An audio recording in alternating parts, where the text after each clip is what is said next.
Welcome to the Human Frequency on American Freedom Radio, broadcasting live from the hills of Southern California, where there's not too much MK Ultra here, is there? There is everywhere. Yeah, I guess you're right. Well, actually, But you don't know what goes on in those woods. and we don't want to I know. know.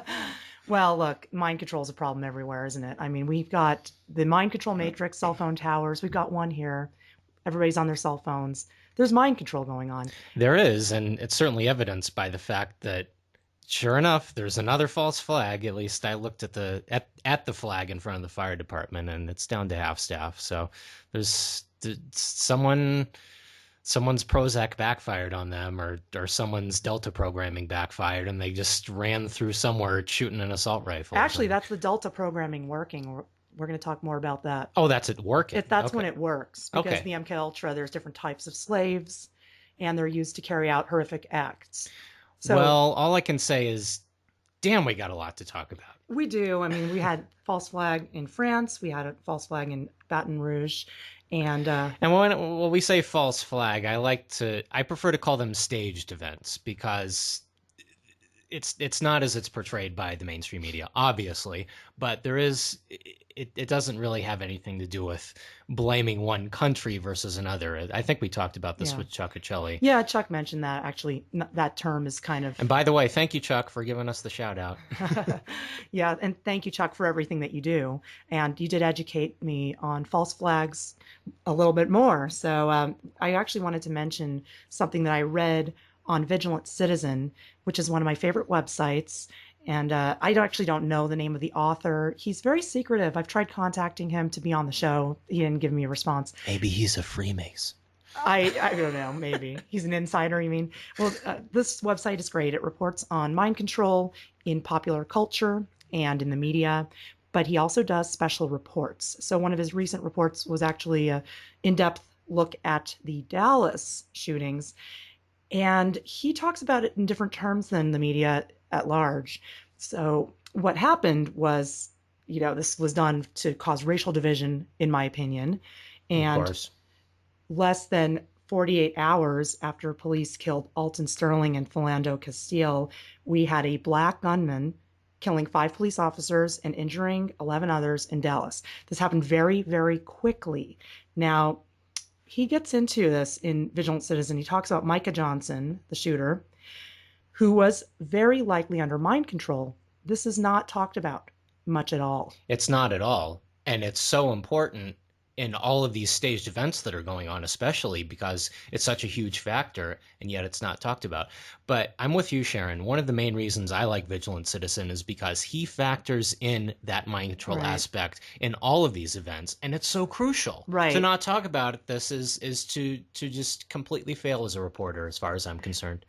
Well, a lot of people don't know about it. Lately, I've been mentioning this issue of mind control to people, and even very awakened, conscious people who know a lot more than what's being told in the media or mainstream media still don't know about the mind control problem. So this needs more discussion.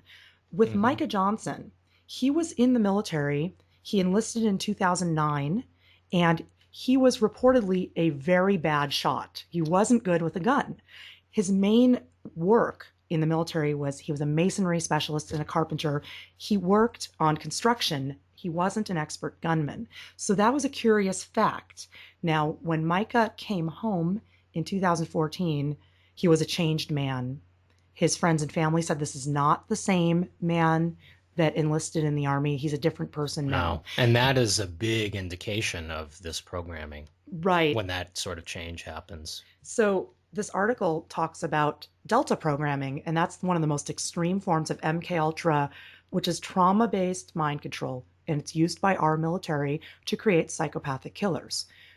There are many types of MK Ultra mind programming. In pop culture, we have many beta slaves. These are the sex kittens. They have the sex kitten programming, like Miley Cyrus has it, Nicki Minaj. This is very prevalent, and actually Marilyn Monroe was one of the very first sex kitten beta slaves to be used for sex. Well, that was in the very early stages of experimentation by the CIA, which really honed this mind control program. And yeah, when they brought it out, they kind of made her the guinea pig, as it were. Of Hmm. course, they obviously did testing behind the scenes, Oh yeah, but they've tested on many citizens but as actually. yeah, but as far as like on a real public forefront, she was kind of Hmm. the first big one that got it, and yeah, it's not a pretty sight. Well, people don't realize why many celebrities have these freak outfits and go berserk. It's the programming It's the breaking down. programming breaking down. And that is why around the age of 30, even a little before 30, you'll start to see these things. Like Britney Spears, actually, at the age of 26, had her famous head shaving incident where she completely lost it and she shaved her head. The beauty salon wouldn't do it for her, so she grabbed the shears to do it herself. And she said, I don't want them touching me anymore. She was so abused. All of these people are so abused. And we got to remember this and feel compassion and sympathy for the stars because they aren't in control of their lives. In fact, you knew somebody I was just gonna very say I relevant. do want to share a little story, a brief one. Is that I about about 5 years ago I had a job, very brief job, working with one of her so-called boyfriends. I don't know, it, Wasn't he her husband for a week? for a day. Oh, for a day. What was his For name again? not to be confused with the man who played George Costanza, but his name was Jason Oh, Alexander. right, that's right. And I think they were married for like 55 hours or something Mm-hmm. like that. Anyway, I am not too sure of the specifics of it. And at the time, I was completely unaware of MK Ultra mind control.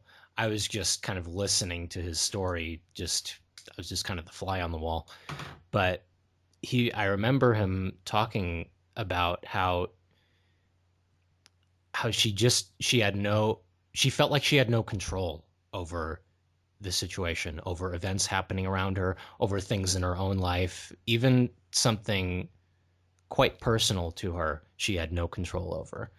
And he talked for a great while about it actually, and I'm kind of a little bummed that I don't remember more than I do, but I remembered that very specifically sticking in my mind, that she just had no control.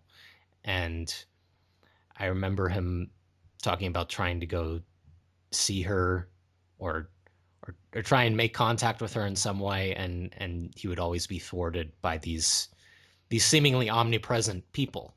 So anyhow, it's not really an exciting story. I'm not going to be showered with applause from the audience or anything, Well, no, but but it's interesting it that you actually knew him and that she said that she had no well, control of her I life. knew Well, met knew him. him. Yes, I worked. I was in his presence a few times, but I that was long enough to know of this, and that was sort of my first exposure to the idea of MK Ultra, mind control, and I briefly dated a girl around the same time who talked about monarch programming, and again, I don't remember too much. What year was this? This was 2010, 2011, Yeah. A little before we somewhere. met. Yeah, a little before we met, Yeah. somewhere around that time. But that was sort of my first little foray into this topic. But yeah, Sharon, when you and I met and we started reading Vigilant Citizen, Oh, that just Pandora's box was opened. well, when we met, everything was opened up to me Yeah. because it was a life changer. So that's something that maybe a lot of people don't know, but Gabriel changed my life. And it's because we love each other so much. But it's more than that. He educated me on so many things. So a lot of what I know today that I've become very passionate about, I know because of Gabriel. And I educated you without forcing you to get a vaccine for it. So, yeah, A vaccine for what?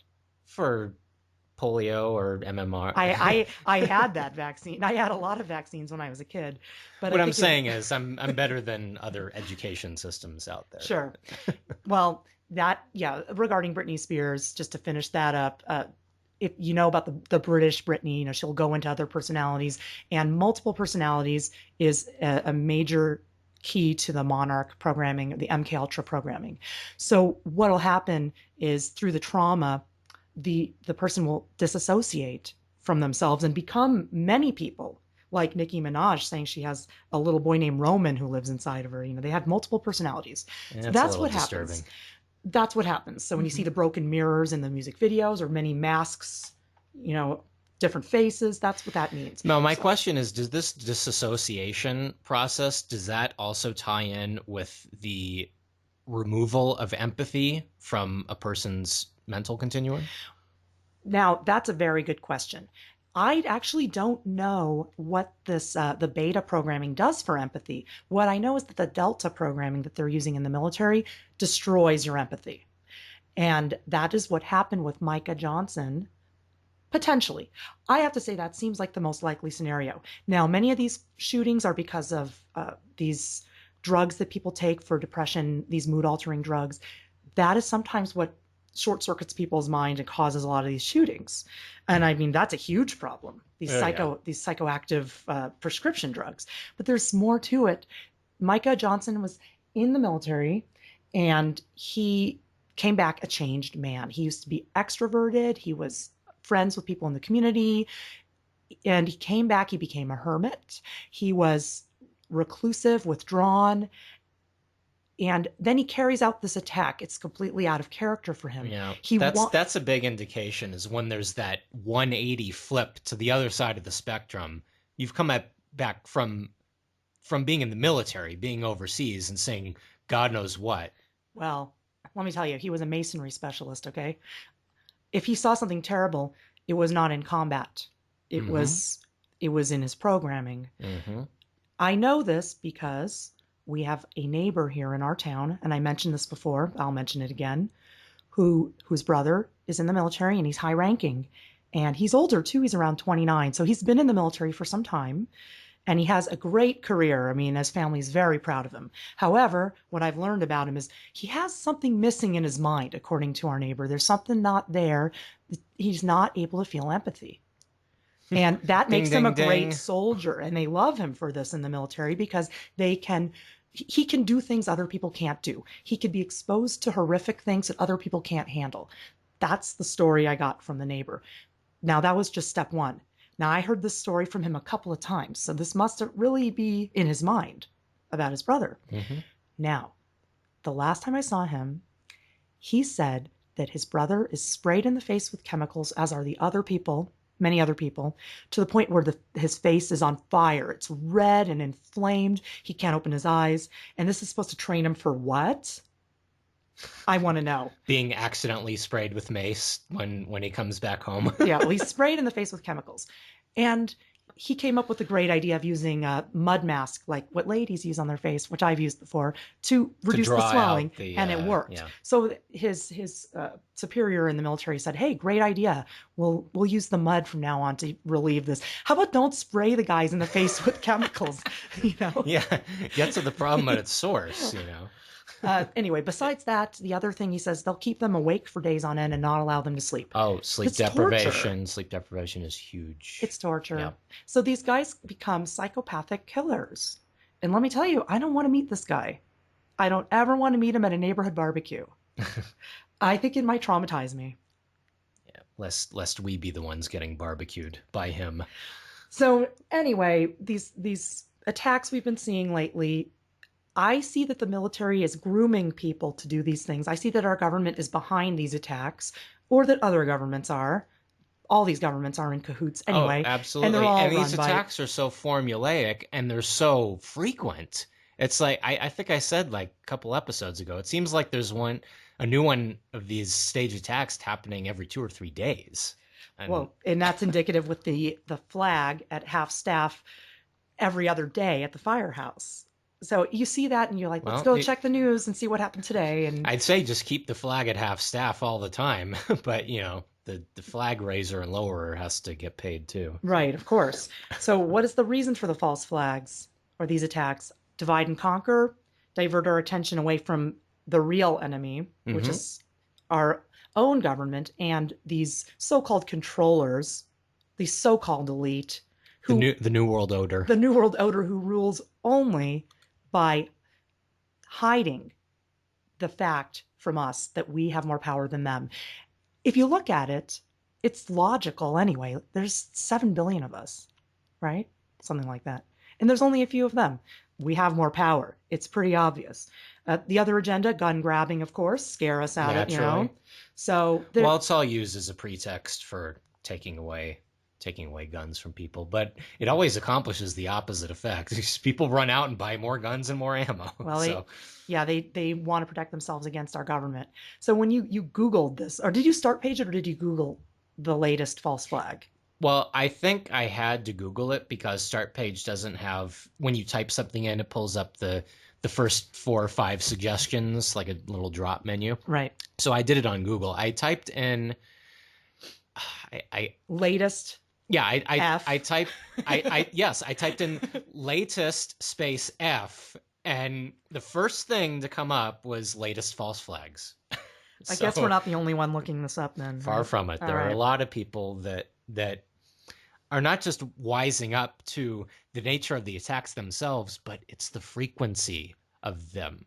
It's the fact that that's just more and more and more of them happening faster and faster and faster. It's like, when is it just going to be enough? When people say, all right, even the most brainwashed person can see, okay, this is a little ridiculous now. One a day. I mean, come I on. don't think that brainwashed people can see it. My parents watch the news, and to them it's just, oh yeah, people are just crazy. Oh, those humans are so violent, right? We are a little crazy these days, but Yeah. that's changing. I sometimes wonder if the news were to report a daytime high of 300 degrees, if people would just believe it. Oh, you're talking about the weather? Yeah. Well, I got an actual temperature read from our guest for hour 2, Michelle, and that read from Los Angeles is 101 today, and she got it on an old mercury thermometer. So I guess it's pretty hot right now in LA. But guess what? It's summer It is in Los summer. Angeles. It's hot in summer in Los I Angeles. This know. is not a news Newsflash, flash. I know. But that is definitely one of the things that's going on. I recently reported an intense discrepancy. I got woken up around 4 in the morning, just a little after 4 in the morning last week. And, I knew there was frequency attacks going on, and we're in the EMF canopy. We've got the tensor rings, we've got the organite. Still, sometimes they just beam us. So it's really intense and it gets through. I woke up, I couldn't get back to sleep. I heard the frequencies, I knew what was going on. So I used the opportunity to go upstairs and research Agenda 21 a little more. I had for 2 hours. Naturally. It was a good At time to 4:30 in the morning, what better topic to research? it was good for me. And at the same time, I had another opportunity to go outside and read the temperature on our thermometer at 5:30 in the morning. 40 degrees.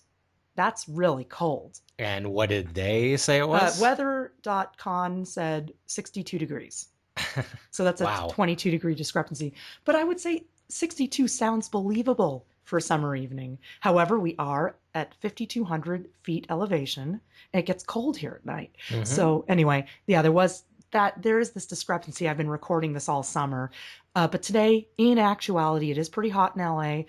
It sounds like it's pretty hot up in where Danny is, up in Washington too, at least for that area. Oh, they're still lying about here. I mean, they're saying 90s all week, and it's in the 80s. So, Well, that's what they do. minimal lying, minimal. That's what they do. Well, global warming's going to get us all, right? Yeah. If these gunmen don't get us first. Yeah.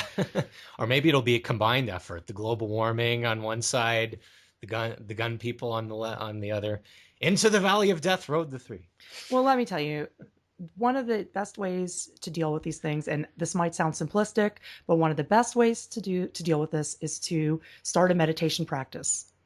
I know it sounds simple, but we need to find a way to come back to what's real, and what's real is inside our hearts. Our soul is the only thing that we need to obey.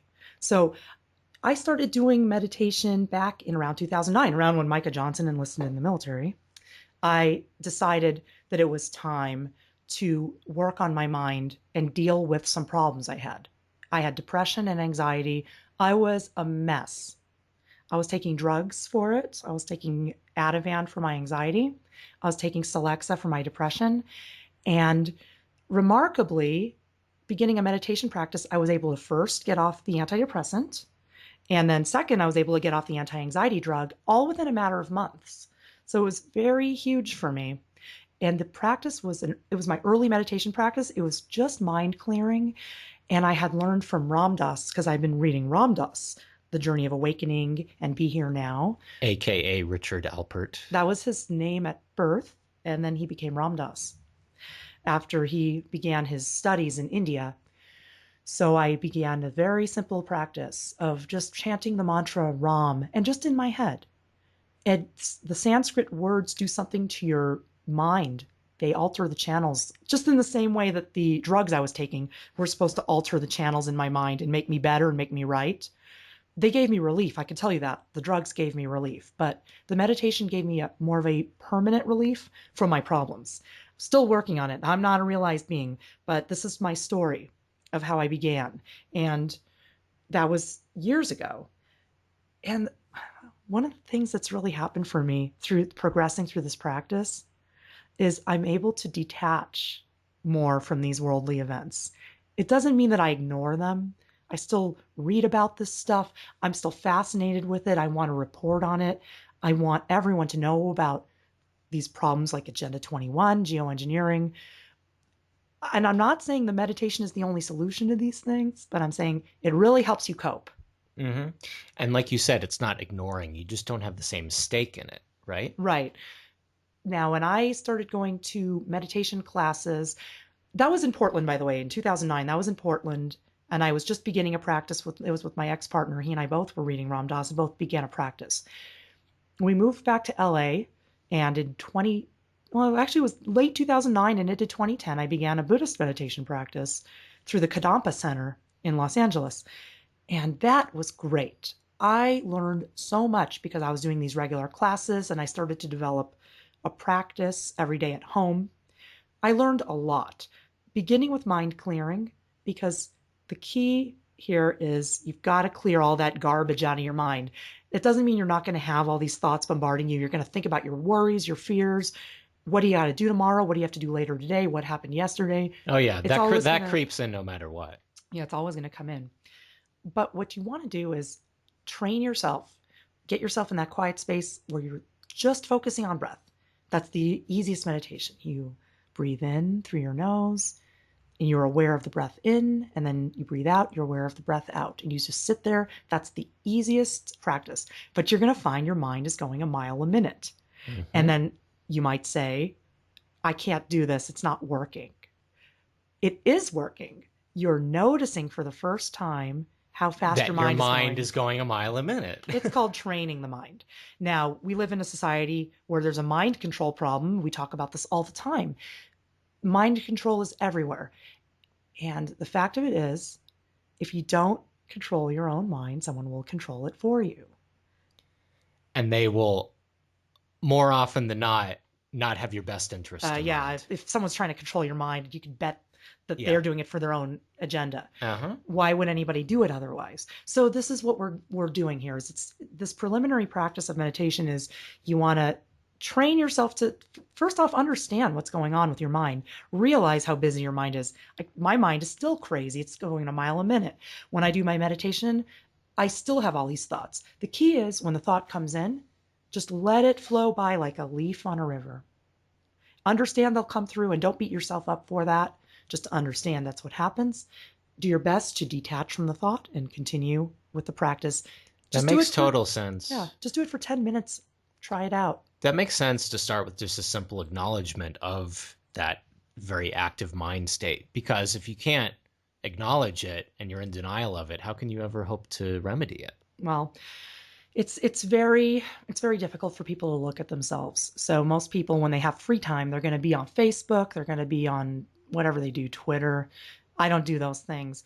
I have plenty of distractions though. So I'm not cured of this, but I acknowledge it. I'm working on it.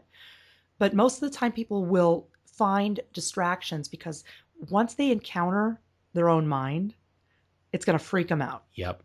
So that it's difficult. So once you get through that early meditation, you could start doing meditations where you take in white light and breathe out dark smoke, which is getting rid of all your negativity, breathing in positivity. It can be metaphorical. It can also be actual, because I actually do believe that there are light forces and there are dark forces in this world. And we've seen them. Yes, we have. We've done battle with them. We do battle with these entities regularly. Now, one of the amazing things that's happened through the meditation, and even more so through working with orgone energy and organite, is that I've begun to finally be able to unattach myself from worldly events.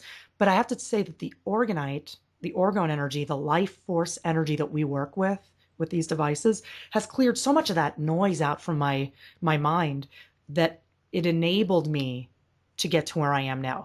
I don't know that I'd be here without it. It helps. It That's the helps. key, Yeah. but it doesn't do it for you. It's just that little push that you need, like a vitamin supplement. I think we've used that analogy before. It's a vitamin supplement for your energy field. We're so compromised by bombardment with electromagnetic fields that keep us from being able to be all that we can be. So we use the organite, and now we have the tensor rings that Brian Besco talked about last week.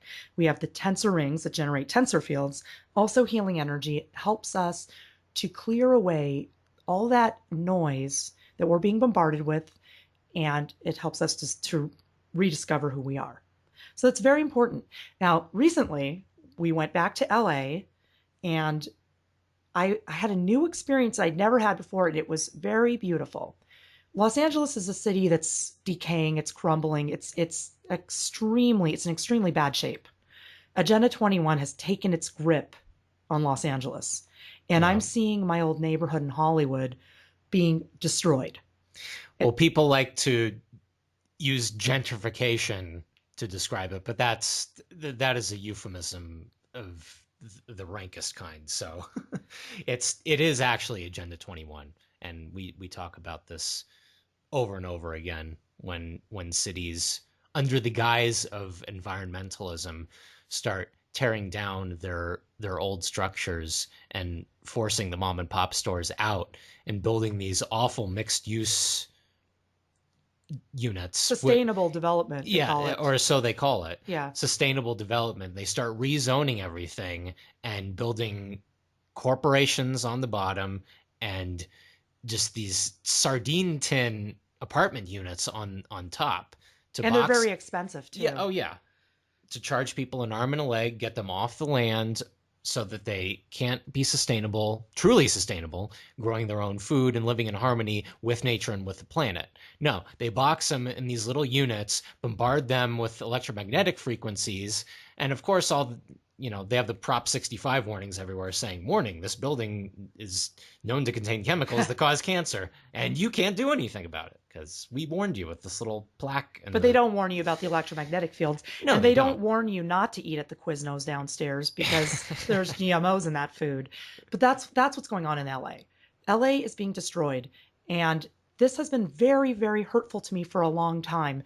And through this practice and through working with the life force energy, I've actually been able to cope with this better. So actually, let me tell you, one of the big developments going on in LA right now is at Jefferson and La Cienega at the metro stop there. They're going to put in a high rise, huge, like They're 30 planning on it. story high rise. They've rezoned. This is a low income neighborhood, and this tall high rise has no place there. What's going to end up happening is they're going to end up raising rents, making these luxury apartments very near Miracle Mile, very near Culver City. So people are going to be moving there. Forcing all of the people out of that neighborhood that can't afford to be there anymore. They're gentrifying them out, but it's all being done through Agenda 21 through rezoning, and there are coalitions there, like the Crenshaw Subway Coalition, I think it's called. Yeah. There are people who are working to stop this development. They say we can have new developments without it having to be a 30-story high rise. We can have new development and improve the area without having to alter the character so much. So they recognize the problem, but they don't know why. The reason is Agenda 21. It comes from the UN. This is enforced Foreign bodies, mind you. Yes, they are changing the laws in the United States. I even read something recently. This is going on everywhere. Okay, San Bernardino County. They've got the San Bernardino regional governments. The abbreviation is Sandbag. It's ridiculous.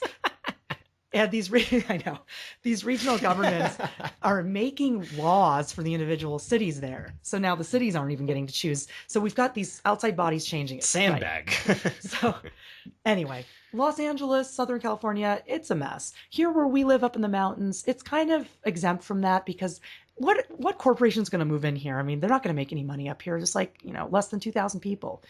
Anyway, Yeah. but I digress. Going back to how I've been coping with it, when I go back into LA, I'm stepping back into the matrix.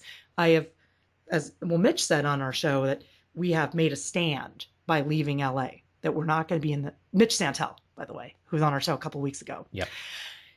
We're making a stand by leaving LA. However, we do need to go back into the matrix. I have to do public talks. We have events. We have friends and family. So we went back for a talk. But here was the beautiful part. We were sitting in our favorite juice place on Hollywood Boulevard, Juice's Fountain, having our vegetarian sandwiches.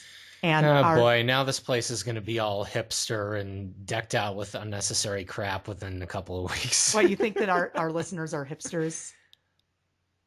I'll take the fifth on that one. Okay. I want Juice's Fountain to do well. They're great. They're stuck in 1995. I love that place. And let's keep it that way. All right. So we're sitting in our favorite place, drinking our juice, our GMO, guava, mango, orange, and eating our vegetarian sandwiches. That's kind of like Sandbag, I think. Yeah. Hollywood Boulevard is a disaster area. Oh, yeah. That whole neighborhood, I lived there since from 2011 to 2015 in the same place. And I saw the neighborhood just completely changing. I mean, everything nice gets torn down. They put up this sustainable development because it's really sustainable to tear down existing structures and use more wood and materials to build another one. So and put a Jamba Juice and cram, 200, 300 people above it. They put a Sprouts at La Brea and Willoughby now. And if I lived there, I'd be shopping at that Sprouts, but it's total Agenda 21 development with the condos upstairs. But I wanted to say I was able to cope with it this time. For the first time, I didn't feel all depressed about the changes. I realized that the external world, the 3D world, changes constantly. There's impermanence everywhere. We will die. Everything will change. One of my favorite Buddhist meditations is the meditation on death, in which you say, I may die today, over and over again to yourself. And you got to realize that none of this is permanent. But what I have is the memories in my heart of the beautiful city that I grew up in. I have Los Angeles of the 1980s and 90s in my heart forever, and that can never be taken away from me. And me, just the 90s. It'll never be taken away. So there's no way you could stop these changes. And I was walking through LA, and I was no longer part of the matrix. I was merely an observer. I had a major experience. It's very different once you learn that kind of detachment. And it was the first time I ever felt it. We were in Hollywood, on Hollywood Boulevard, which is a place I really don't like, but I was fine. Everything was fine. So that's what I wanted to talk about. How do we change our way of thinking? You just have to detach. And I know it sounds simplistic, but it takes time and you have to develop it. Many people are very, very attached. Like the people who complain about chemtrails all the time. And don't do anything about it. They want their old sky back. And let's face it, we don't have that sky right now. So you got to work with what we have. Use the organite to clean it. Understand the new clouds you're going to see. Change happens. I hate change, but I'm learning to roll with it now.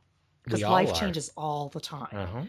So, here's something I read. I want to share this from Ram Dass, because back in 2009, I wasn't ready for these changes yet. So I was just beginning the practice. And I was reading the book, Be Here Now.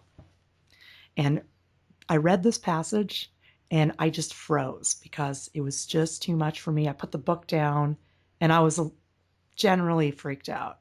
Okay. In order to become a fully realized being, you must delight in the exquisiteness at every single level. You must take joy in your maleness or femaleness. At the same moment that you realize that you are both male and female, it's that far out. But then you go through the final door, and you go from form into the formless, into the void, into the beyond the beyond. When you have crossed the ocean of samsara, the ocean of illusion, the ocean of attachment, call it what you will, it's the same ocean. When you have crossed through all form, you enter the state of formlessness. It is eternally quiet. It is eternally quiet. It never was. Well, I need some Quiznos and some Prozac because I'm freaking out right now. I was so... I guess freaked out is the only way I could put it, because a few months before I read that passage, I had a drug experience with salvia, which is a legal psychedelic drug, which took me into that formless realm. And I wasn't ready for it then, and I was still not ready for it when I read this book. Now I'm really excited about it, and I can't wait to become formless. At that time, wasn't ready. So I was a little concerned because I still had these notions that I was going to be a famous musician. I was very attached to my physical body. I was about 33. I was going gray, seeing myself age, and it was upsetting to me. I didn't want to lose my beautiful young body. Well, I've grown to accept that more and more. And, I don't mind the gray hair anymore. I color it, you know, and one day I won't color it. It's fine. Yeah, Um, I remember plucking out my first gray hairs, you just just don't being want to freaked age. out. No, I don't want it. But now I'm happy to if I look like David Lynch in 10 years. That you look nice. Well, you're a man. Men look better gray than women. But you know what? I'll go gray when I'm ready. As it is right now, I'm not ready. But anyway, this did freak me out, and the salvia experience was related to this because a few months earlier I tried a drug called salvia, which is legal. You could buy it in the porno shops in Portland. And this drug, it's an herb you smoke. You put it in your bong and you smoke it. And then you check out all the porno in the porno No, you shop, can't right? do anything once you've tried Oh, this. I see. Once you try this, you're just laying on your back and you think the world is ending. So I tried the drug. And by the way, the porno shops in Portland, they're very welcoming to couples. They're very like well lit. They're people that are so bored they need wigs and whips and all kinds of stuff just to stay sane living in Portland. Hmm. But they did carry this drug called salvia, and they had Wigs and whips. What do you know? whips, lotions, robes, weirdo lighting.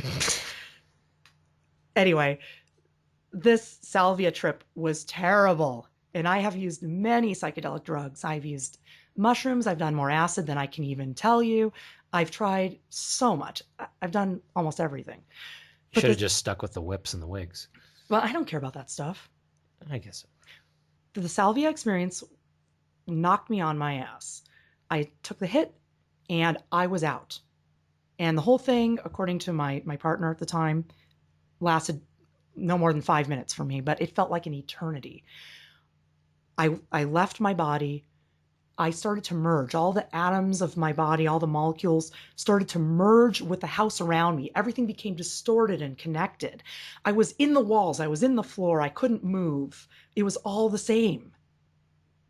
There was nothing, just this matter and this energy, and it was me stuck. I didn't understand the spiritual aspects, and salvia doesn't show you the spiritual aspects. It's not like gee, what a shock that it's legal and and that's it the one doesn't that's show you legal. that. It doesn't show you the spiritual aspects. What it does is it takes you out of your body, it merges you with everything around you. And I remember we were about to go on tour with our music, and I cried out, "What about the tour? Will I ever come back?" I was literally just part of the house and the structure. I was no longer me. Can't tour when you're part of the house. No. So yeah, it was very, very scary. And then I had this vision of a curtain closing, curtain closing like at a play on my life. The curtain was closing on my life, and there was laughter. My life had been a joke, and it was over. That's what the salvia did. That's why I don't use it. And I don't recommend anybody try it. That's why it's legal, because it's a terrible experience. It makes you fear formlessness. It makes you fear leaving your body. Mm-hmm. And it makes you feel like your life is meaningless. And it also has the effect of, probably because I've never tried it, but I'm sure it makes you feel that you need to be more invested in the 3D. Yeah, well, I don't know, because it made me feel like the 3D was pointless, and it made me feel like beyond that was pointless. So then, needless to say, I never did it again. And I began this meditation practice, and I was reading Ram Dass. And when I'm reading about going into formlessness, beyond the beyond the beyond, I was completely like, I wasn't ready for that because my salvia experience had been so bad. Right. But I've learned a lot since then. And that actually brings me to the next thing. Since all this has happened, I began a journey in 2009, which is still going right now, years later. And this has taken me into a new space, and this is called the dark night of the soul. And it's a very hard place to be. And many, many people are living in the dark night of the soul. And I'm one of them. It's very to a difficult. lesser extent, but I'm there with you. I'm thinking that our guest, Michelle Reimers, who's coming up in hour 2, has already passed through that, because I mentioned it to her and she says, "Ah, yes, the dark night of the soul." Like, Ah, yes, that one. yeah, I think she's already been through it. So hopefully she'll be able to give us some good advice and wisdom to help us with this. But I can tell you, I'm still there and I work through this every day. Now, what this means is when you've got to the point in your practice and in your life where you start to see that, oh, this physical world stuff isn't what it once was. I don't get the same pleasure out of eating. Going bowling is pretty boring. You get no rush from bowling. It's boring. Yeah. And likewise, anything else that we do, driving down to see a movie or Yeah, what's the going point? out to a club or any one of these things that maybe you used to do, maybe you used to really like them, but now they're just these mundane, empty activities Yeah. that just don't bring any lasting joy So this is or any joy, where lasting we or are. otherwise. This is where we are. It's the dark night of the soul because you haven't gone to the other side yet. You're still here. You're still working on it. You still want your coffee. You still want a beer. You still want to. I mean, let's face it. I love coffee. I love to cook a good meal. Beer and Seinfeld. I love Seinfeld. I've referenced Seinfeld like twice already on this show, That's in right. case you caught it. But if you didn't catch it, just watch them like 50 more times like I did. And then I know every episode by heart. But I actually still do delight in Seinfeld because humor is one thing that hasn't fallen away from me.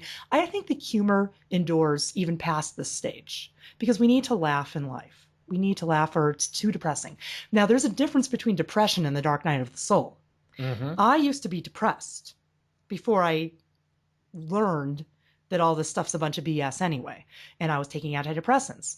I had a really rough childhood. I had a really, really rough beginning of my adulthood. I'm writing a book right now, and I talk about this stuff. I was abused. I was mind controlled too, not to the degree of what we talk about with the celebrities, but I had a lot of problems. And I broke through all that. I broke those programs. There's nothing more painful than breaking your programming. And actually, that is part of the dark night, the breaking of the program.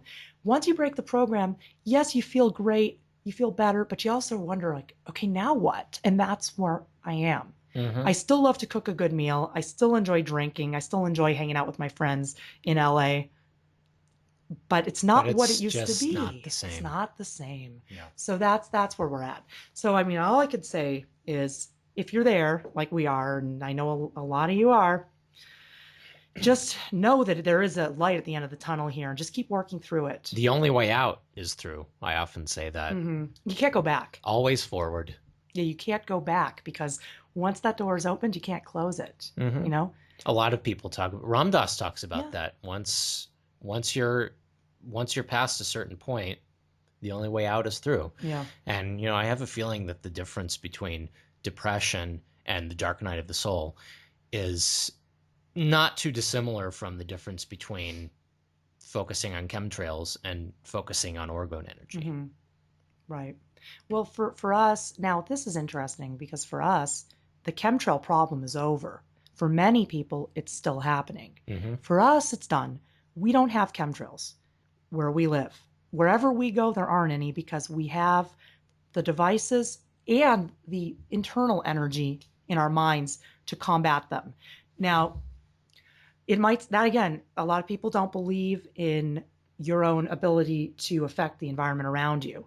But so stop right there, because if you don't recognize that ability, then you're never going to solve the chemtrail problem, and you're never going to solve a bevy of other problems that are related to it, because we need the access. We need to access that power that's within us all in order to escape from it. It's the prison of the mind. That's right. And in the book, The Science of Rain by Dwayne Gardner, he focuses on the science of devices that clean the atmosphere, neutralize EMF, and promote rainfall. He's interesting because he's not a college graduate. He quit college like 2 years in, and he never got a degree in science. Like me. But he's actually a great scientist. And his book is beautiful, The Science of Rain. He has a little subtitle for it, Geo-restoration. That's what we do. We restore. So there's geoengineering, there's geo-restoration. But there was another edition of it, or it said it on his website. The other subtitle of it was Where Imagination Prevails, which I love because he's bringing into this the mind's power. We have to be positive and understand that we have these abilities before we could solve any of these problems. If that's too much, I totally understand. Start with some organite, understanding that the orgone energy neutralizes the EMF used in geoengineering, and it also removes the heavy metals from the atmosphere. Just understand that the devices do what they do. Like you have faith that your cell phone will make a call, have faith that the organite will clean the sky. And if you don't understand it, please come to our website, thekembo.com, and look at all the wide variety of information that we have on this topic, because it's a very deep rabbit hole and there's lots of ins and outs. It's a multifaceted issue, and we provide as much information as possible and more all the time as we learn, because it's an ongoing journey even for us. We're learning new stuff every day. Yeah, I've made some mistakes actually in the past, and this is also interesting. I looked at my blog. I was referring somebody who has a daughter that lives near actually near that place where they're going to put up that structure near Jefferson and La Cienega in Baldwin Hills. There's a huge tower array in Baldwin Hills, and Gabe and I gifted this tower array 2 years ago in August of 2014. This was one of our first organite giftings in Los Angeles. We put 15 tower busters in Baldwin Hills in the park. And we didn't really even know so much about the towers yet. We started just putting them around because we thought, this is high up. This is between north and south. This is a good strategic place. That's just where the intuition led us. And sure enough, there was an array. Mm-hmm. Because we knew that was a place that needed to be gifted. And sure enough, the parasites knew that that was an important place. So they put a tower array there to disrupt the energy of the region. And when we saw the towers, Gabe, chucked the tower buster over to the towers and we neutralized the array. So the whole array is taken care of. And this person who asked me about it was very thankful that we took care of it. This was one of our first times gifting. I sent her the blog entry, August 25th, 2014. And I read it. I was like, whoa, I was negative. I didn't get it. And this is good because what ended up happening with my blog, which you can read, it's thekembo.tumblr.com. The link is available off the website as well. So this blog not only has become a journal of orgone work, where we record results of gifting expeditions and different things we've done and weather changes day after day after day for over 2 years. It's a journal of consciousness expansion. So I've learned through the chemtrails and through this adversity that was just a gateway to consciousness expansion. And I remember last week, Brian Besco saying that the chemtrails aren't even what we think they are. And, that's how it's been for me. They've been a gateway for me. They're my greatest gift. So I read this journal entry and I'm leaving them all up there.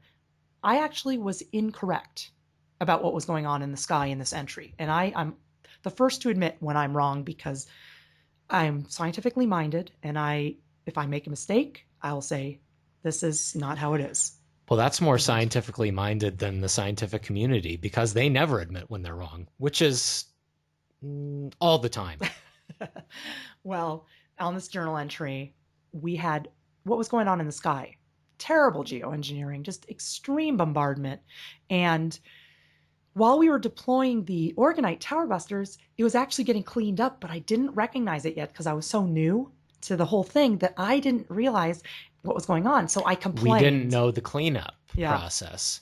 Now, of course, we have a whole photo gallery dedicated to the cleanup process so that people know what's going on up there. But yeah, we were noobs. We had no idea, A, what to expect, and B, when we got the result that if we'd have known, we would have been jumping for joy, but we didn't know. Yeah, if I had known, I wouldn't have been as negative.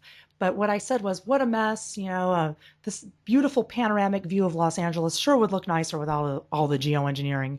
But what I saw in the pictures looking back was deep blue skies behind the geoengineering and all of the aerosol toxins being spiraled up. There were actually discernible spirals throughout all that mess. And when you see spirals, that means it's getting cleaned up through the scalar wave vortex, which is a spiraling energy that comes from the organite. That's orgone energy, otherwise known as scalar energy. It's a spiraling wave. It's interdimensional. It's faster than the speed of light, and it goes from the Earth into space. And that's why we're able to remove heavy metal toxins from the atmosphere, because through this upside down tornado effect, they're thrown away from the Earth. And it's also invisible. So again, you got to familiarize yourself with what the cleanup looks like, because through the cleanup, we can see it in action. You can see it through the cleanup because it manifests visibly when you see the geoengineering toxins turning into spirals. And when you see puffy clouds start to form, that indicates the removal of the heavy metals and essentially the liberation of water molecules. We've got the water molecules liberated from these condensation nuclei, these excessive amounts of particulates in the atmosphere, which collect water. So you remove the excessive amounts of nanoparticulates, and then you just have normal dust, which acts as a condensation nuclei for the hydrogen bond. When you remove the excess particulates, you have normal cloud formation, and that also happens because the orgone energy neutralizes electromagnetic fields, which are positively ionizing, and it negatively ionizes the atmosphere. You need a negative ionization in order for hydrogen and oxygen to bond. So it has many, many ways in which it works to create this effect. I have great pictures of this from August 25th, 2014, but a very negative journal entry. So if you want to see where I was at back then, check that out. Yeah, you can go into the archive off of the blog, which, as I said, you can find on our website, thekembo.com. We have our YouTube channel that is up and running, and this is our 20th episode now. Wow. Yay. And we're gonna have Michelle Reimers in hour 2. And I wanted to talk about karma really quick, because we're going to talk about the Akashic Records. And Gabe, you brought up a good point with me recently about karma, and I totally concur that karma is not a punishment. It's not the result. It is the action. It's the action. But why is that misrepresented? Why is that so misunderstood now? Because people don't get it, because they live in a God-fearing society. You know, God punishes, right? Oh, well, that explains it. You were bad, so something bad happened to you because you were punished. So then, anyway, that's what I wanted to put that out there about karma. We're going to learn a lot more about this. Oh yeah, it's going to be a very fun hour 2 with Michelle. And so yes, just to close out here, hour 1, visit our website, thekembo.com. Our blog is accessible on there. Our YouTube channel. And yeah, 20 episodes went by just like that. Hey, I have a Vimeo too. I have a Vimeo with lots of cloud stuff. If you like clouds. Vimeo page up there as well. Our Etsy store where we make our organites and offer it to everyone who wants to get their local cell towers. Yeah, we have beautiful new pieces up there too. So check it out. We've got these small pyramids and they're really affordable and really gorgeous. So they're gorgeous, yeah, according to Vinny. Yeah, Vinny Eastwood. But check it out, because we've got some beautiful new products up there, and earrings. Protect your brain and style. So we've been busy. Oh, I made new pet pendants. We have doggy bone organites for your dog or your cat. Maybe they like bones too. Or your ostrich or llama or any other exotic pet you might have. Well, we've been having a lot of fun with our organite store, so definitely check it out. We have Tower Busters Tactical Organite, very, very cheap. So if you don't feel like making it yourself, you can get it there. And if you feel like making it yourself, I have a video on how to do it on thekembo.com. So check it out. Under Organite, you'll see everything you need to know about Organite. That's right. Wow. We are really looking forward to hour 2. I know I am. That's going to be a very nice discussion, and I'm glad we got to talk about karma a little bit, because we're going to be visiting that once again in hour 2. Please join us in hour 2. You've been listening to The Human Frequency on American Freedom Radio. We'll be right back.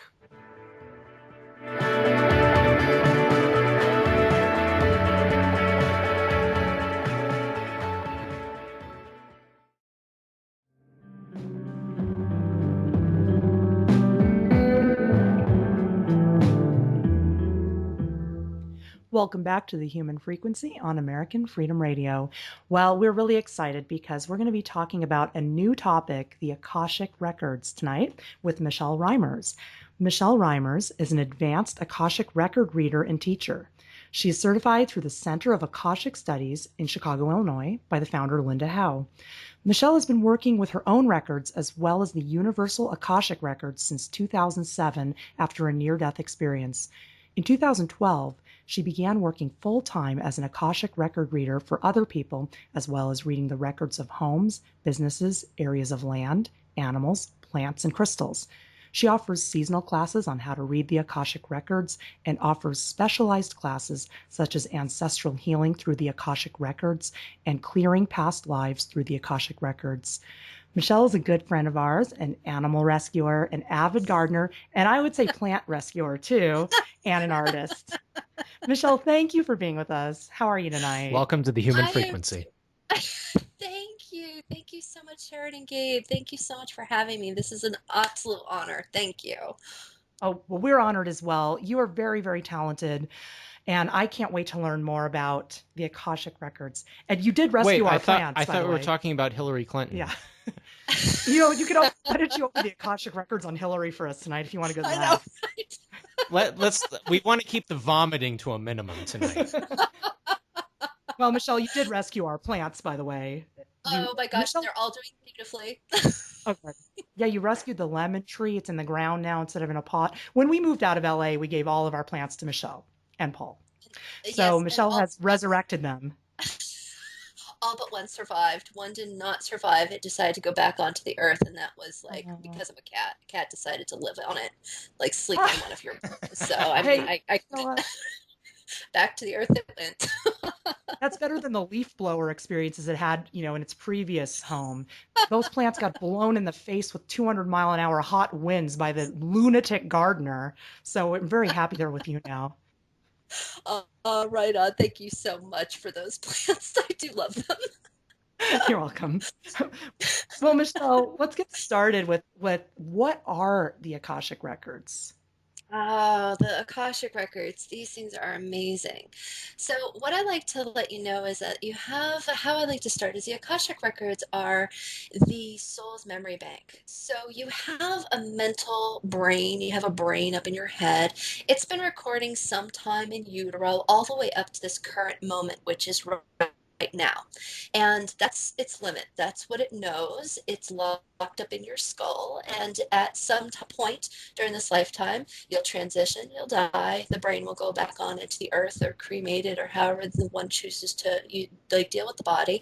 But the brain will no longer be functioning. There is, and where the Akashic records are located, is they're actually located in the energy field around the heart. They are your soul's memory bank. So the soul's memory bank is a little bit different than the mental memory bank. Like I said, that one's finite. The mental memory bank is finite. The heart memory bank is infinite. What this means is that your heart, your soul's memory bank, has been recording sometime since, well, actually at the moment of your soul's inception, all the way up. Well, it just keeps going. It's infinite right through this whole entire lifetime and on. It knows past, present, and future versus the brain's limitation. And that's where we go to. It's called a couple of different things, but as we know it in around 1900s, that's when it became the known as the quote unquote Akashic Records. It's an etheric energy field around the actual heart. The heart isn't the, of course, your heart is just like the brain tissue that will eventually go as well. But we're talking about the universal heart, your soul's heart, that part of you that's beyond a name. And that's where your Akashic records are located. They're in the heart, not Wow. the head. Yeah, Wow. yeah, it's cool. It's like a library. I read on your website that you're not born with a manual, you're born with a library. So Yeah, this is the it record is. of everything you've ever been through, right? Everything your soul. Yes. Yeah. Everything your soul's experienced, it's all there. And what's really fascinating about it is that, of course, everybody's very curious about themselves because each and every person, you are like the most amazing story you've ever known. But what's interesting about the Akashic Records is, yes, it's infinite, and Well, when you go into the records, you might have, an hour to 90 minutes in those records, and you can do a lot of work in there. And it's not a matter of just like fishing for, like throwing your pole out and fishing in the Akashic records. You don't really get really great readings that way. It's going in with specific questions. And how the Akashic records work is you can't access them with your head. You've got to have some access towards dropping consciousness towards your heart. There's a lot of ways to do that. For instance, some people run into their Akashic records by going through what's called hypnosis, and using hypnosis, they drop into like certain mental frequencies that allow them to kind of drop, let go, and you start to broaden out. And it literally is you start to drop in towards your heart. There's also other ways to access them, such as through Reiki. Reiki is really interesting because Reiki is kind of a different department. It's in the Akashic records, but it's similar to if you went to a hospital. Reiki would be like physical therapy department, and the type of Akashic record work that I do is like cardiology. I work specifically with the heart of the Akashic records, where Reiki tends to work with different layers within the body, and they use sacred symbol. Personally, how I find working specifically with clients, I know how to open them multiple ways, but when it comes to working with clients, I use what my teacher taught me, which is called the pathway prayer process. And it's a non religiously based prayer, mantra, vibrational frequency, whatever you'd like to call it, that settles the mind and drops one right into the heart. And this is what I teach my students how to do, is how to just use the words, and they just drop you right on in. And then it's a matter of being able to trust and explore, and when the time's up, closing the Akashic records. And during that time, it's a very, very safe space. It's not like the head, it's different. Yeah. Does that make sense? It does. And you have an awesome job. I have to say, you have one of the coolest jobs in the world because it's not Oh, just no very, doubt. yeah, it's not just useful, but it's so relaxing because I think that it helps you to clear your mind to be Yeah. able to understand these things. So I take it that you're doing a meditation practice then in order to be in the right space in your mind. Is that, do you do meditation every day? Yeah, I actually, when I first started out, I wasn't able to do Akashic record work for very long because I was really tired. But what I also found too is when I was tired was when sometimes I got some of the best Akashic record work because I was relaxing. I was dropping Oh, more into that subconscious sort of state. But yes, I do. I do have a meditation practice just for myself, and I do my own Akashic work every single day. Some days I don't because it's just, some days I just don't feel like it, so I don't. right. But yeah, I'm in these records a lot. I would say probably during a week, 6 days a week minimum. Sometimes it is seven for a very long period of time. But yeah. Wow. Well, I'm curious, how did you discover the Akashic records? What was your path that in 7 words or less? What? I know. Okay, I did not. Yeah. Well, it's interesting because I was not planning this one out by no means. I mean, that's kind of how life is, isn't it? Like you go to college and you're like, oh yes, I'm going to be this, this, this, and this. I'm going to have 2.5 kids and my dog and my picket fence or whatever the dream is, or no kids at all. And I had these dreams, and I was living basically a pretty ordinary life. I was studying in art school. I was a classically trained painter. Wasn't happy. I wasn't happy at all. In fact, when I was in art school, there was a showing that I had um, in Boston at a museum, and it was really amazing. It was awesome. Everybody's like, "Wow, the epic crumbing person," blah blah blah. I had absolutely no connection to it. It's like, here's my dream, and I was just like completely disconnected, and I didn't feel like my work had any voice behind it. I felt it was completely flat. So what I did is I joined the workforce. I dropped out of school, and I realized after 156, 157 jobs, there's really not a lot of power and force. And I Is did that a an lot of accurate different things number for, there? yeah, it is. Some I jobs only lasted 2 hours, but yes, that I'm actually after about 50 of these, I started keeping track, and Paul's got a whole list on his computer. My husband Paul, he thinks it's like the funniest thing in the whole world. Um, yeah, You're I even was doing worse like than me. everything. This I mean, creative types, you know? I was an art major What was that? too I'm and an sorry. artist too. Oh, I was an art major too and an artist. Ah, And and I'm really good at painting. Actually, I'm sitting here in a room, my paintings are around me, but it's just, it doesn't do what I need to be doing for the world. So now I'm working with yeah. orgone energy instead. But yeah, it's kind of similar story. You've had way more jobs than me. I don't know if you've used as much acid as I have, but I would, have an acid trip and, pretty much give 2 weeks notice the next day over and over again. So Yes. That was kind of my thing. I was not afraid to quit a job. I was just like, no, this isn't for me. exactly. And then yeah, exactly. And when I moved from Boston out to California, I discovered feng shui. And I actually ended up moving to London for a little bit to study under a feng shui master there. Started off actually in Japan, but I wasn't fast enough in learning the Japanese language to really get everything that teacher was saying. So he recommended a man in London. And I did feng shui with him. And what I realized with feng shui was that I was really good at reading the energy of space. And feng shui was fascinating because it gave an old, a very ancient template on what energy was. So I started there and I was thinking, oh, this is great. I did that for quite a few years. And then my husband and Paul and I decided we wanted to have a family and like, okay, change again, here we go. And I got pregnant and we were all excited and then I had a miscarriage. And then got pregnant again and I had another miscarriage. And the second Yeah. miscarriage I had, I was very concerned in the sense the first one was like, oh, yeah, it's kind of like a job. They come, they go. But this was different. This was Wow. something that Yeah. was very primal and extremely testing, like what I felt about being a woman. And the second miscarriage that I had shook me pretty hard, but I was like, you know what? I could do this. My mother had 4 kids. Everybody in my family, they're all Irish Catholic. What the heck, you know? I could do this too.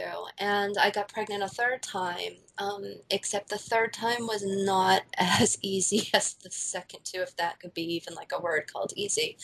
Yeah. The baby was in the wrong place and I started to hemorrhage. And what is so extraordinary about this is that my husband happened to have the day off that day. And if he did not, I would not be talking to you right Mm. now. Oh my And goodness. You know what? I read this on your site and I was just floored because I didn't even realize you had been through that. That's why we need to have yes, off days. yes, yes. And, this is one of these things where I was kept rolling from consciousness to unconsciousness. It felt like frying pan oil boiling in my stomach. The internal bleeding is one of the most painful things. I couldn't stay conscious. I just couldn't do it. It was so much easier to just go unconscious because I couldn't feel anything. And I was rushed to the hospital. It was very interesting because when I was rushed to the hospital, there was an EMT with me. She's amazing. She has gorgeous black hair. I still can remember her. And she kept rubbing my head and just really like massaging the top of my head. And I was like, oh, that's so nice. It was just like what my mom used to do. It always made me feel so calm. We got to the hospital. I was in and out of consciousness, and they rushed me into the OR. I lost all but 1 pint of my blood into my abdomen. And yeah, it was just a really intense surgery. And what they found was they had nicked my uterus and they brought me back in. Like, there was this whole thing back and forth with the surgery. But while I was in the first surgery, what was so fascinating was um, I left my body. And this was something that was very strange and foreign to me. I didn't grow up in a family that really talked about the soul or the spirit. They were kind of a very hardcore Christian family that I grew up with, and I disconnected when I was like 16, 17. I didn't want to have anything to do with religion. I was just very, if anything, was like kind of Buddhist, but not really. I kind of liked the name and the clique thing going on with it, but I didn't really have any much association with religion or spirituality. They're two different things. Spirituality and religion are very different. Um, and what was interesting was is I died for 1 minute and 23 seconds. 1, 2, 3. I was not in my body. And what was very interesting was is during that period of time, I saw a tunnel. And the feeling in that tunnel was extraordinary. And it really looked like I was kind of like coming somewhere out of my body. It just seemed like a portal somehow. And I was with my son. And we were walking towards this light. And the further we walked towards this light, the better I felt. The better I felt. And it was the only words I can describe this was bliss. I don't know any other word. There's no real word, tangible word to explain how good it feels to be out of the body. And I was Oh, going for it, man. It was the most amazing experience. And while I was in that tunnel, there was this moment where there was a being with me, and they asked me to just pause for just a second in so many words. And they let me know that if I continued into that light, I was not going to be the mother I thought I was going to be with my son. And they also had me turn around and look. And they said, and if you go back, if you go into that tunnel, they showed me what the result was. And I saw my husband Paul weeping over a freshly dug grave. oh, And I knew what that meant. And I was standing there between my husband's weeping in this space and my son that was pure spirit and just brilliant, and this feeling of lightness and this deep sadness. And I watched my son, our son, merge back into the light, and I popped back into my body. And when I wow. popped back into my body, it was very confusing. I just, like, as soon as I started coming through it too, of course, I was under a lot of anesthesia, but I was trying to pull my breathing tube out because I wanted to tell my mother and Paul what had just happened. And this was like 3 days later I came to. I was unconscious for a while afterwards. And yeah, and when I started talking to them, I later found out that the person in the ambulance, the woman that I wanted to thank, she did not exist. They didn't actually have a female EMT anywhere in the city of Portland, Oregon, is where we were. And the anesthesiologists, there was two anesthesiologists and three surgeons that worked on me. And it's very rare for doctors to come into a room and actually talk about what happens during surgery because it can be actually a lawsuit. My mother works in the operating room and she was with me as well as my husband Paul at that moment. And they let me know that nobody could move during that surgery and that the anesthesiologist couldn't get me, he couldn't resuscitate me, he couldn't move his hands. The doctors, the nurses, everybody were frozen and they couldn't move. And the head surgeon had a very direct conversation with the anesthesiologist, and neither of them actually opened their mouth. But they were like, "Just let her be. She's making a choice." That was the sound that happened in that room. And I was just laying there in bed, going, "What is happening to me? Like, this is not how I'm an artist. I do weird things. Like, I are like do things in houses, and I'm just living this life. I go to concerts and stuff. I don't know what is going on here." And Wow. yeah, it was very intense, really, really, really intense. I was also paralyzed from the waist down for about 2 months. And during that time, it was like we were talking earlier, Sharon, about the dark night of the soul. This was a time that well, it's kind of interesting. I was in Portland, so it was very dark. It was late It's autumn. totally, yeah, I was there too. Don't get No, but this Sharon is started on crazy. Portland. This is crazy, Michelle. I was literally there when this was happening to you. We were in the same city. I lived there at that time. Oh, And yeah, this I'm has sure you got to were be the most experiencing. intense. This is the most Go ahead. intense story I've ever heard in my life. Yeah, it was really intense to live. It was like insane. And I just, night after night, I cried. I've never cried like the river that runs through Portland could not hold the amount of tears that were just pouring out of my body pretty much all the time. I was like, I don't even know where these tears are coming from.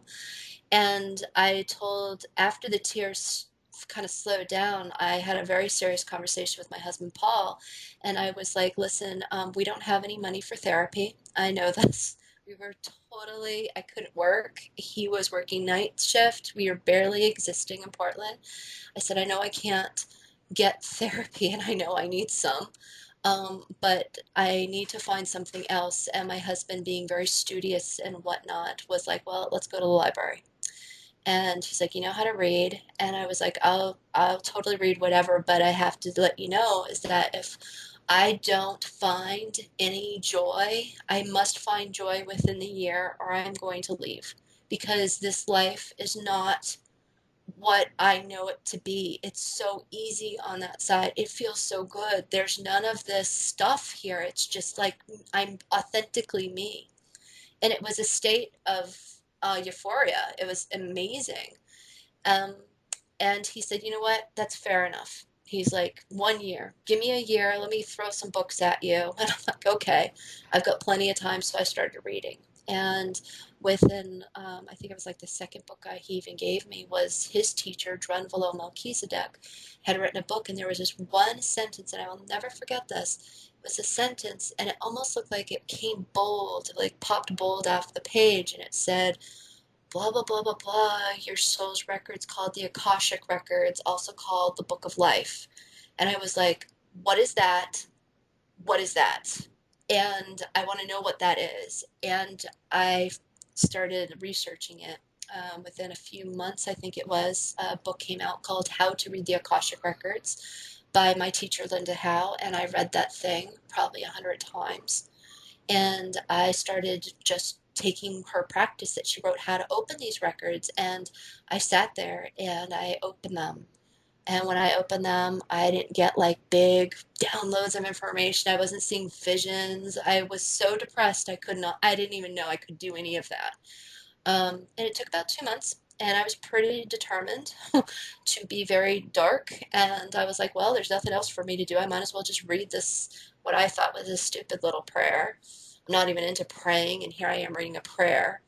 And about 2 months later, there was this moment in the Akashic Records. I opened them and I felt all of my masters, teachers, loved ones, angels, guardians, guides, like holding a like a circle of light around me.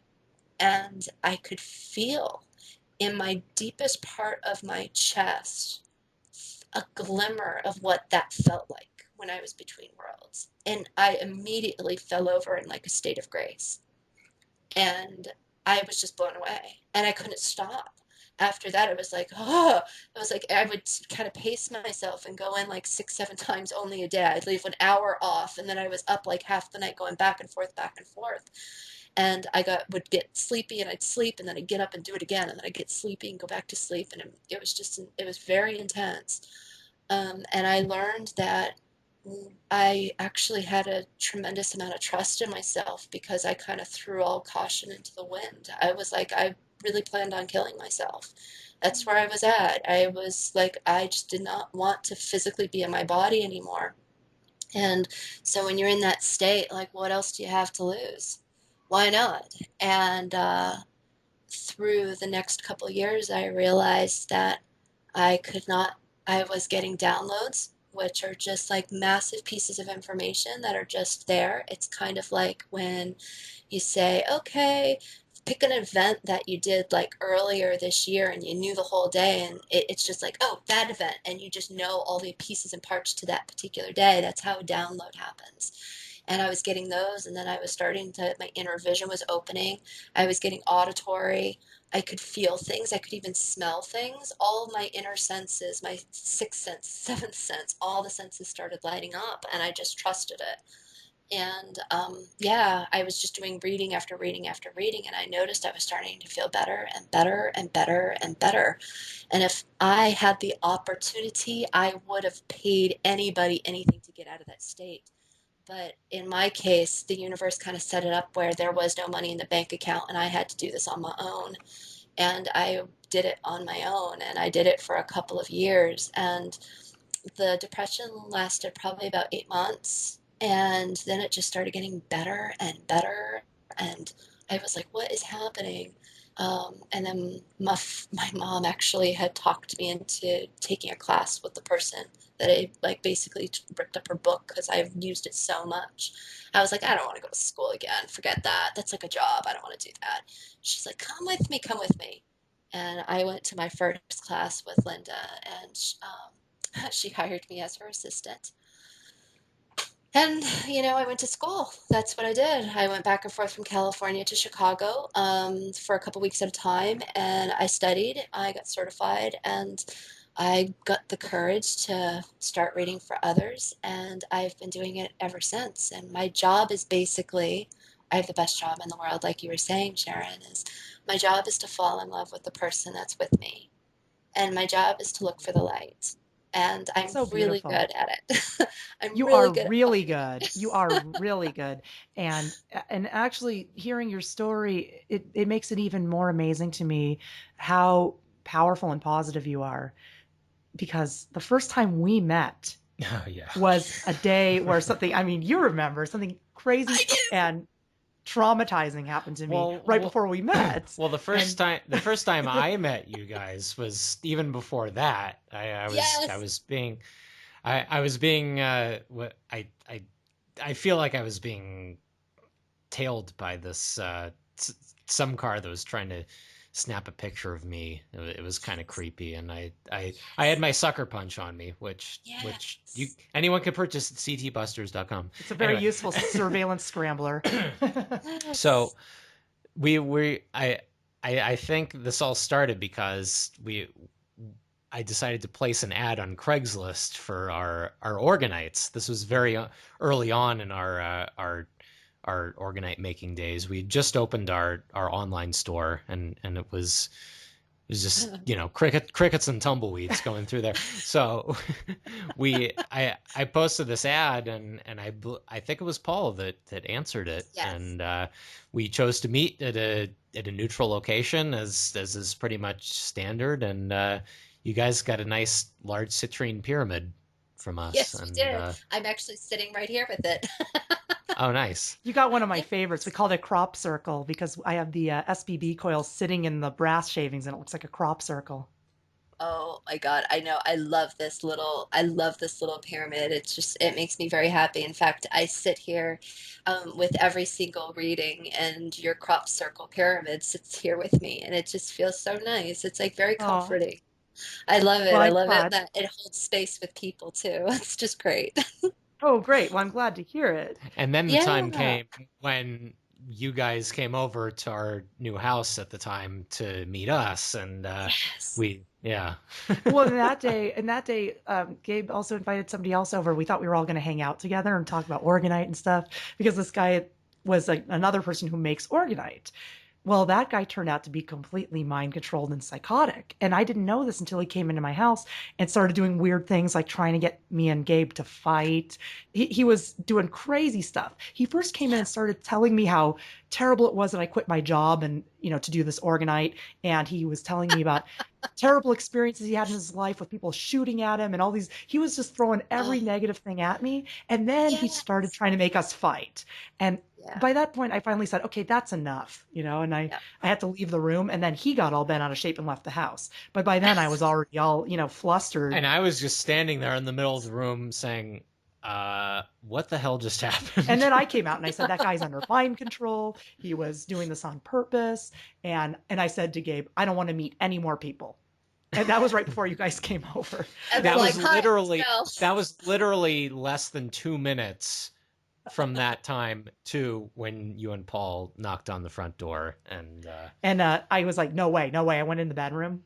And then Gabe insisted that I come out and meet you guys. And then you both gave me a big hug. And you were so sweet. And you guys are tall. Paul is very tall. And I felt like so cradled with everybody hugging me. Oh, that's so awesome. I'm Anyway, glad we can make the situation feel like just a little bit lighter. Just a little bit. Sometimes it oh, it just was a takes a lot little lighter. crack. and And that's when the child sacrifice That began. Okay, Gabe. Well, here's the funny thing too. This was interesting to me. It was my first introduction to the Akashic Records right then and there because that same person had given me a crystal. It was I can't remember what you call this crystal. It's like this gold kind of colored, It looked like abalone shell, like it had but it the has like little swirling. stairs, like Oh little yeah, stairs. It can't was an remember interesting what shape. type of, yeah, I think it's a man-made crystal, but yeah, it looks like almost like a little Mayan pyramid that's like Right. iridescent rainbow colors and metallic. I can't remember Yes. what that's called, but yes, And then you told me yes. about the Akashic Records. And I said, and you said you could open the Akashic Records for objects. And so I said, this thing, should I have this thing? This guy just gave me this. This guy is a total freak and he totally is disturbed and he just abused me. Should I have this thing? Is there a And wiretap in and then, this? well, then you looked at it and you opened the Akashic Records and you didn't find anything bad. But then I gave you the crystal because I feel that for you, it didn't have the same association that it did for me. And you Definitely. know what's interesting to me now that I realize it? We created more Akashic Records for that crystal, didn't we? Yes. Yeah, that's the thing is like it's all getting recorded. Like everything has an Akashic record, and we all have choices. We don't have to like do things. There's nothing written in stone. You have choice to let things go, and we added a little bit more. And what's really fabulous, and I love about opening the records, especially specifically like animals and plants and crystals and even houses, it's like I'm going to call it object, but animals aren't really objects, but things other than people, other than humans. There is this deep appreciation on planet Earth. And it's like when we get the opportunity to open up a record and that record, that soul like essence of that object gets to talk back to us, there is tremendous freedom in that. And it just resonates all over the planet because here's the thing is that we're all interconnected. So even though it was just like a little record reading with just a little stone, that opened up the possibility and potential for more evolution to occur on a higher level. That's the thing about records is it does things that clean and clear. And we didn't even ask with that crystal, but just by opening it, there's clearing that happens because that crystal is being protected. Every single thing on earth has guardians. Hmm. Everything does. And Wow. it's like, it's just amazing. And if you were to see this in the records, it looks very similar to like when one person opens up their record, even if it's just what seems like an ordinary subject, like how am I going to work this next job that I really like think I should have, and or what do I do with this career change? Ordinary, quote unquote, ordinary. It can open up a whole nother level of consciousness. And what it looks like in the Akashic Records is it looks very similar to if you were to see Earth from up above in the atmosphere and you see a city light come on and then you see all the other lights just spread. And it's like interwoven light all around the planet. And it actually does open up more potential, not just for you and your highest good or the object's highest good or your like the animal that you're a guardian of, but it's also everyone connected to you also gets a tune up in the process. And that's the most beautiful piece. It's not even the information that comes forward, it's always and forever energy before information. It's always Wow. energy. You came here in your like it as a soul. You were given a body. You didn't have to earn it. It wasn't something, it was just given to you. It was a gift. Your body is a gift. And it was always energy before the information. The information came later on, which is called your brain. And that happens sometime in utero.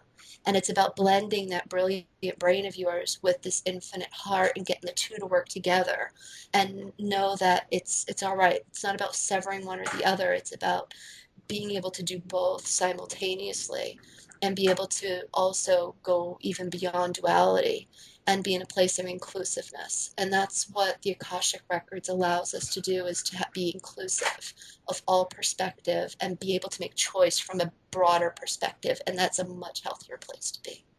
Wow. Well, that's Yeah. absolutely amazing. And actually, Sharon and I in the first hour we talked about the word karma and how it's sort of been misused and improperly defined as meaning a reaction to something when actually it's the action itself. Mhm. So Yes. I find it we both find it fascinating that these records directly relate to generated karma. But Yes. I wanted to mention specifically that you told me a few months ago that you opened up the Akashic Records on the process of organite gifting. Yes. So will you indulge Yes. us? Will you please indulge us and tell Yes. us what you found? What's really amazing Every about our last bloody detail. well, what I found was there's a couple of really specific things. Um, you have to excuse, there's a helicopter flying by. One of the popo is up above, so there's a little bit of racket outside. Sorry. Welcome to Los Angeles. Actually, your headset's kind of Exactly. muting it out, so don't worry. Yes, yes, yes. Oh, good, good. So one of the things about gifting organite that I found was really extraordinary was one part was in where it's gifted.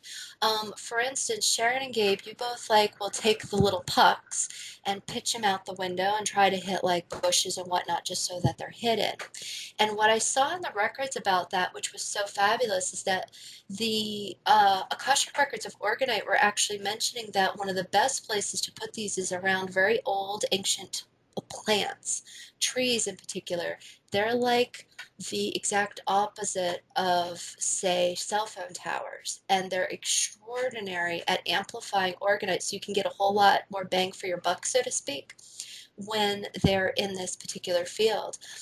The other part too is that when you lay out organite and when you're gifting it and you're doing it at about every, looked like about every like quarter mile, it makes this beautiful web of energy, and it's just fabulous. It's very, very similar to, if when I saw this in the records and kind of felt out what that felt like, what it felt like was being similar to like in Muir Woods. It's like just it looked amazing, felt amazing, and it was like a web of like literal light, and they all touch each other and they just amplify each other. Especially when there's trees involved. When there are plants around, it's extraordinary what those little buggers can do. Wow. Hmm. So Wow. that's And That's interesting. yeah, very interesting. Actually, I find both of those points very, very interesting. Well, the first one, because it's funny because they also sometimes make cell phone towers disguised as trees, That is kind of yeah, funny. albeit very poorly. But but yes, and it's the second part I find intriguing is that our information that we got initially was that one of those tower busters, what you call the pucks, has to be within a quarter mile of a cell phone tower for it to be capable of neutralizing that death energy, Yeah. basically. It's, Now, it's of the quarter course, mile rule. yes. Now, of course, we have also placed them a lot farther from certain sources and had positive effects come out of it anyway. But I yes. find that very interesting that you mention 1/4 mile specifically. I think the tree thing is interesting too because we tend to place them near sources of deadly energy as opposed to near sources of life energy, which a tree is. But with the cell phone tower, the death energy of it actually makes the organite work harder. So it's kind of funny because now I'm thinking about the cell tower trees helping the organite Yes. work. But I see what you're saying about the trees in the forest. We actually have placed a number of them in the forests here where we live Yes. amongst the trees. We've actually thrown like 100 of them between here and the ocean. So Yes. that's good to Yes. know that helps.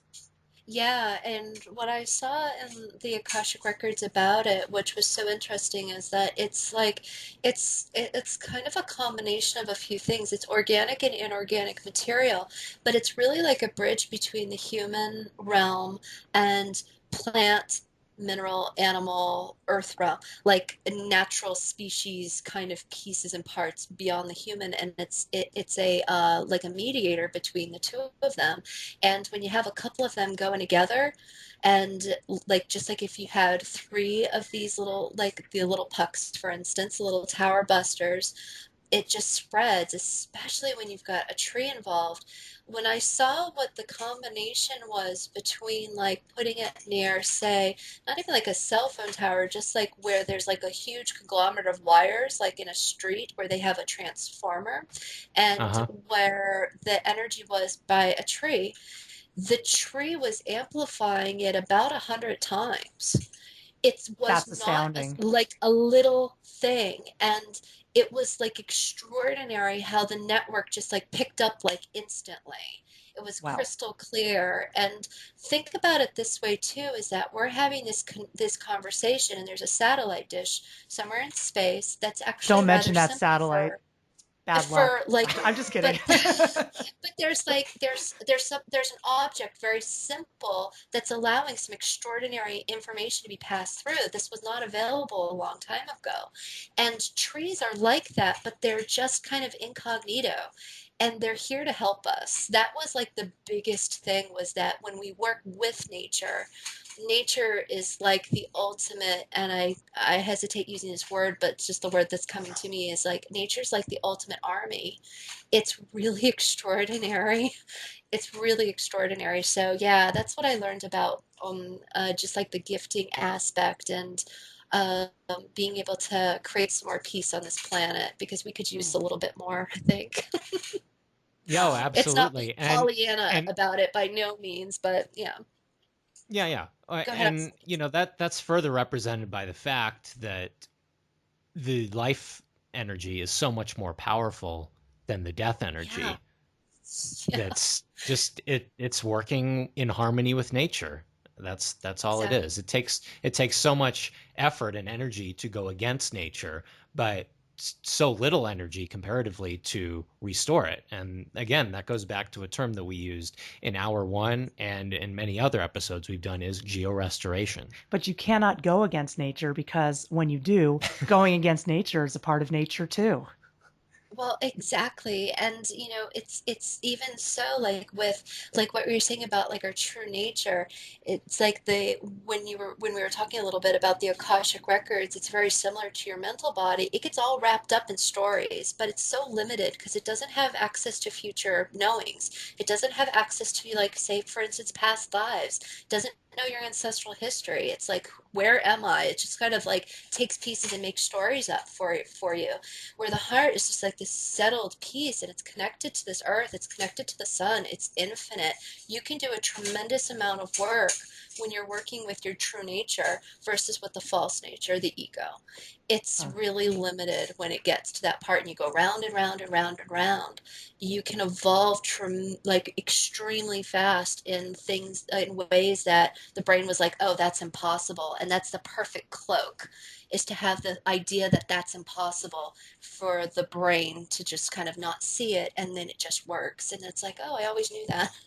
It's interesting how the heart and the head work between those Hmm. two things, and it's really fascinating too, like what you said about death, the death energy versus working with just natural rhythm, like our planet. It's extraordinary. Yeah, it's the life energy is just so much more powerful. I want to thank you very much for giving me that reading on the organite gifting, because it's Sure. very powerful, and I think that this knowledge that So you've go out shared. and give some organite, folks. Well, I mean, this is beautiful Yes. knowledge, and it helps me, because we've always felt that a quarter mile between pieces was a proper grid, and I hear you confirming that. Yeah. And the tree energy is remarkable. That's something that really I hadn't thought about. So this can be used to help in the gifting process and make it even more powerful. So I mean, Oh, this is great information. yes, it is. Like, it was amazing when I saw that image of just like how they all communicate. It was very similar to like watching like the movie Avatar, when the trees were all communicating with each other. Like nature was just communicating, and I was just, wow, this is real. This is so real and so important. And the work that you and Gabe and all the other listeners who are working with Organite, even if you just have one piece, that matters. It matters. It matters deeply, and the whole planet is very appreciative of this work. And we're Oh, really happy thank you you. all are doing this. Well, thank you for saying that. I wanted to ask you a question about healing, since we are talking about orgone energy, and then the work you do also is very healing. How Oh do yeah. you heal that past pain? I'm Yeah. guessing that when you go into these records, you're going to dig up some stuff. How do Oh you yeah. heal There's those issues? Well, what's really fascinating is that, like, whenever there is a tension with healing, for instance, if someone's out of harmony, there's usually some kind of energy going on around it. And with the Akashic Records, well, healing isn't just like, okay, grab a band-aid and slap it on. It's really about, where's the core, where's the origin of this. And when the head starts to get its head around, where did this originate from? Was this something I was doing in this life? Was this a belief system? Did this actually get inherited through my DNA, or was this an idea I picked up in another body? When you get to like the origins of things, the body starts to relax. And then what happens is you get to find out what the truth is behind that. Why was that so important? And then there's also always like little suggestions that happen. And here's the thing about Akashic Records.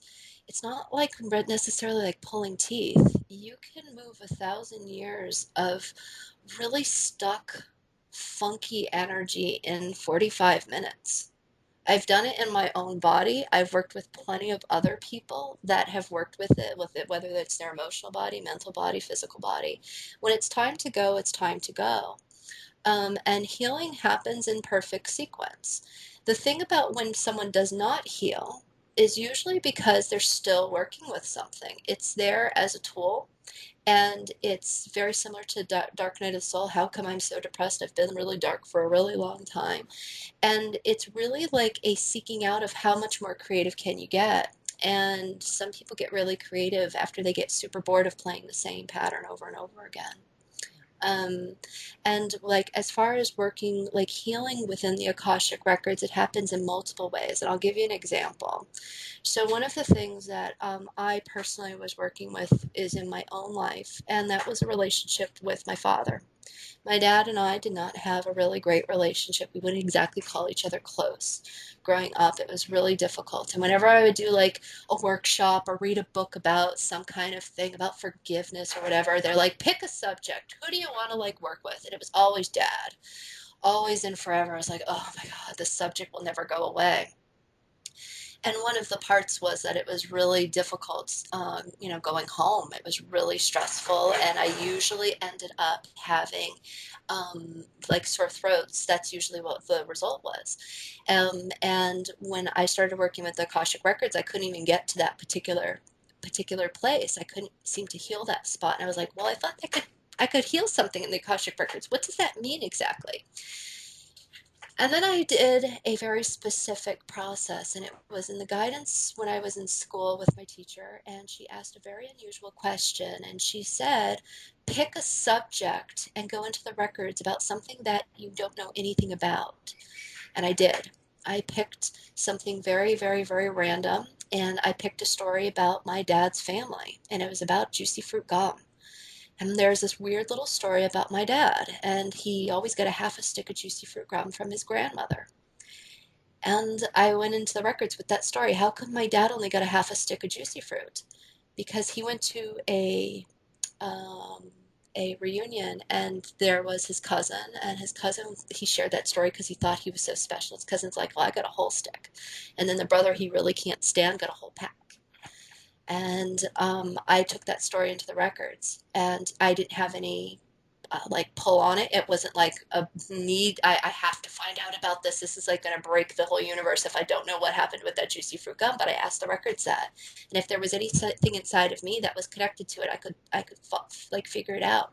And what I saw was I saw my ancestral history, and I saw four families, and I was one of them. And my father was in a different house, and we fought. It was a feud between four families. It looked like somewhere in Ireland, and we would move each other's walls and make the other person pay more taxes.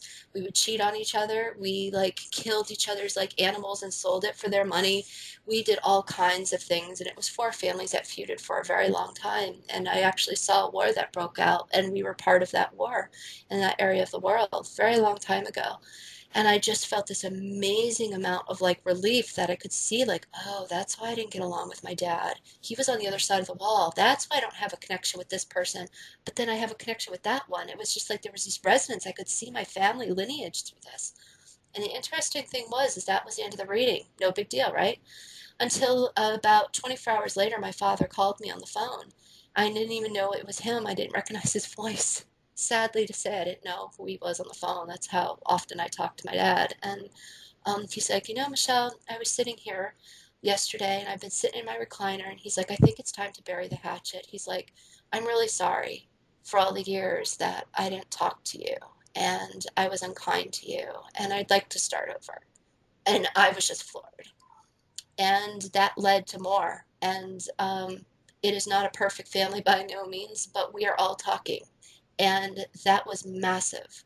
There was huge healing in that. And I can't describe what exactly happened. I just was curious enough. And it's been 7 years or so since that happened. And I have a really good relationship with my dad. And when my father or I pass on, it's not going to be one of those things I got to come back and fix because I did it in my lifetime. And I didn't intend to. And the healing that happened was my sore throat stopped. And it came from a very unusual way. And it was about being very open that your soul's archives and perspective are much different than your mind. It's very, very different. And um, yeah, and I trusted it and I just went with the flow. And yeah, healing is possible and it happens in very, very, very different ways. Yeah. That's amazing story. Yeah. It by questioning, by asking the question and getting the answer, somehow that transferred to your dad Yeah. energetically. Yeah. That's amazing. Yeah. You Yeah. yeah, In you fact, literally his cleared sister, it. yeah, I mean, his family, like, they didn't talk. Like, his sister and him hated each other since they were children. And about 2 weeks after my dad and I had this conversation, his sister called him out of the blue and said, "Hey, you want to go out for lunch?" And my father was like, "What is happening?" And, they're not like best of buddies, but they're not fighting, and there's no stress if someone happens to come to the door and there's communication this is big. This was like 800 years of suffering and abuse and extreme stress. And so when it comes to healing, it's not always like, oh, I get sore throats all the time. There was more to it. And for me, it happened to be with my dad's side of the family a very long time ago. And I just needed to see what was happening. And it just went, and it was set. And Wow. I did Well, not do anything other than open it. So, yeah. well, this is an amazing talent that you have, and I know that other people can do it too, but it takes a lot of Yeah. time to learn. And I want everyone to know how they can reach you. So please, let us know your Yes. website and any workshops that you have coming up. Absolutely. So my website is akashicrecordreading.org, and I will spell this out for you. It's Akashic, and it's spelled Akashic, record, just like a record player, record, and reading, and .org. That is my website. You can reach me through there. And you can also reach me at Michelle Reimers at gmail.com. Michelle, Michelle, Reimers is spelled Reim as in Michelle, ERS as in Sam at gmail.com, and that's where people can reach me.